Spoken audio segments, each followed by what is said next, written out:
So it gives me my great pleasure today to be with Marcus, and we've got a series of videos that Marcus is going to produce for us. What on, Marcus, though? So we're going to start producing some videos on fault finding, Gaz, and different scenarios and what tests we can do to find them faults. I've had a massive load of requests to do testing videos for level 3. I've had a massive load of requests for those videos to be concentrating on fault finding. And that's what we're going to do today. What fault are we actually going to be looking at today? So today we're going to be concentrating on a fault of a scenario that maybe a customer has got a tingle off of a gas or water pipe. Oh, right. Okay. So there's an issue there that we've got to hunt out and find the fault. I wouldn't imagine the first thing we do is grab the water pipe to prove that you had to get the tingle.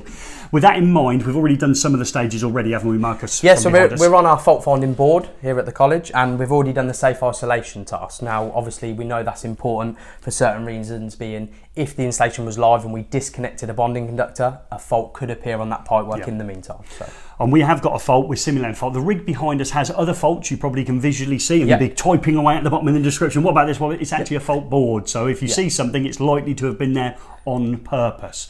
So what we're going to do is bring the camera in, and Marcus is going to go through the stages in order to detect what is causing our issue with this gas or water pipe. That and the tingle we're getting off of that. So you've got your multifunctional tester out and you've set it to ohms, Marcus. Explain what you're up to now for me. So in the scenario of somebody maybe getting a tingle off of a gas or water pipe, we're going to be maybe worried about the connection of the main protective bonding conductor going to the extraneous conductive parts. So as you can see, I've set my meter to ohms because I'm undertaking our first dead test still, which is continuity of our protective conductors, including the main protective bonding. I've zeroed my leads also. Okay, we've done the zeroing out a million times on the channel. We're at level 3 at this stage. So effectively you're doing the test that industry likes to call the R2 test, but it's actually... Test method 2. Yeah, test method 2, okay. So to start off the fault finding process, we're going to need to disconnect the main protective bonding conductors from the MET and the installation. This is to remove any parallel paths to earth. Now it's important to remember when we're disconnecting these conductors that we have the installation safely isolated. As we spoke about earlier, if the installation was still live and we've disconnected these conductors, a fault could appear in one of the extraneous conductive parts. So what I'm going to do next is I'm going to go onto one end of my main protective bonding conductor. Now in the real world, if you like, these might not be as close to the MET as they are on our fault finding rig. So you might need to use what we call a long lead or a wandering lead test.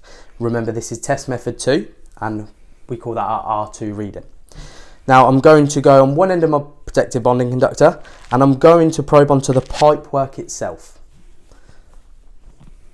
As you can see, I have no reading there. I'm then going to go onto my gas pipe to confirm which one it's for, and I still don't have a reading. Therefore, I'm worried at the minute that this conductor may be potentially broken. However, I need to confirm which extraneous conductive part isn't getting a reading off of any bonding conductor. So I'm going to switch to my next protective bonding conductor, and again I'm going to probe on the pipe because I'm not actually bothered it's getting to the clamp. I'm worried about the connection to the pipe itself.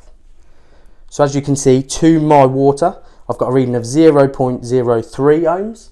Now that is under our maximum allowed value of 0.05. Now I'm just going to retest the gas for this bonding conductor because I know that one should be for the gas. And again, I've not got a reading now. So I have confirmed that somewhere along the run of this conductor, there is a break in the conductor. Sounds really good, Marcus. I like the way you went through that in a nice, clear and concise manner. But now I've got the issue as the electrician. I've got to repair that fault. How am I going to do that? So with the main protective bonding conductors in this situation, it's kind of a tough one, isn't it? Because unless you can visually see a break in the cable, maybe, you know, our beloved kitchen fitters have fitted a new kitchen and the gas meter or the water meter is under one of the cupboards and they've cut the cable and you can visually see it.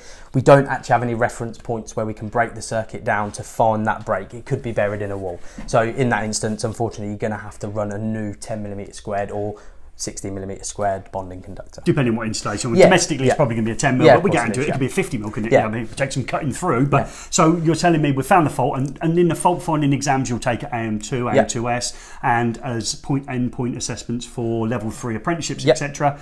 The likelihood is you only find the fault, you don't correct it, do you? Yes, yeah, that's correct. So that's the first in a series of videos that hopefully Marcus is going to be doing on fault finding. And in this video, we looked at finding a fault in the protective bonding conductor. Yeah, where it was broken. And maybe in the next video, Gaz, we're going to look at